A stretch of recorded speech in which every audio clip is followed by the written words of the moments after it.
ഭൂരിപക്ഷം ആളുകളും കൊച്ചി ടിവിയുടെ ഓഡിയൻസ് ആകുന്നു. കുട്ടികൾ മുതൽ ടീനേജേഴ്സ് വരെ കൊച്ചി ടിവിയുടെ ഓഡിയൻസ് ആയിരുന്നു ആ കാലം. നിങ്ങളുടെ ഫേവറേറ്റ് കാർട്ടൂൺ ഏതായിരുന്നെന്ന് തീർച്ചയായും താഴെ കമന്റ് ചെയ്യണം.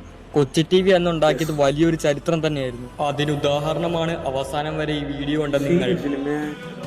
കൊച്ചി ടി വിയിൽ ഈ ഒരു ലോകം ഉണ്ടെന്നല്ല, മറ്റേ മേഘത്തിന്റെ മഞ്ചിലിങ്ങനെ.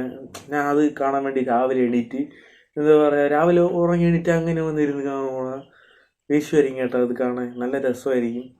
രാവിലെ ഉറക്കം എണീറ്റ് നേരെ ടി വി ഇടുമ്പം ഒരു 7 മണിയോ 8 മണിയോ എന്തോ ടൈം ആവാൻ തോന്നും. അപ്പോൾ ഇങ്ങനെ സൂര്യൻ എണീറ്റ് വന്ന് മണിയൊക്കെ അടിച്ച് മേഘം ഇങ്ങനെ മുറിച്ചിട്ട് ബ്രഷൊക്കെ ചെയ്ത്. യെസ് സീരിയസ് ആണ്. Okay, comment box. പണ്ടത്തെ കുട്ടികളുടെ ജാക്ക് സ്പാരോ ആയിരുന്നു കൊച്ചി ടി വിയിൽ. സിന്ധു പാത, അത്ഭുത ദീപം അതൊരു സംഭവം. സിന്ധു പാത, അത്ഭുത ദീപം, ഡ്രാഗൺ ബൂസ്റ്റർ, ജാക്ക. Dragon Booster is my favourite. Okay, Marsupilami എനിക്ക് ആവറേജ് തോന്നിയിട്ടുള്ള. ഞാൻ അത്ര കാണൂല. അതിൻ്റെ എല്ലാ കണ്ടന്റ് അത് ഒരേപോലെ. കാട്ടിനകത്ത് വരും, മറ്റേത് വില്ലന്മാരൊക്കെ വന്നിട്ട് എന്തോ ചെയ്യണം, അതല്ലേ. എന്താ എപ്പോഴൊക്കെ ഒരു വില്ലനും, അത് വേറെ പുതിയതൊന്നുമില്ല. പിന്നെ മായക്കണ്ണന് വലിയ സീനൊന്നും ഇല്ല, അത് ഞാൻ കാണൂല. പിന്നെ അതൊരു കമന്റ്.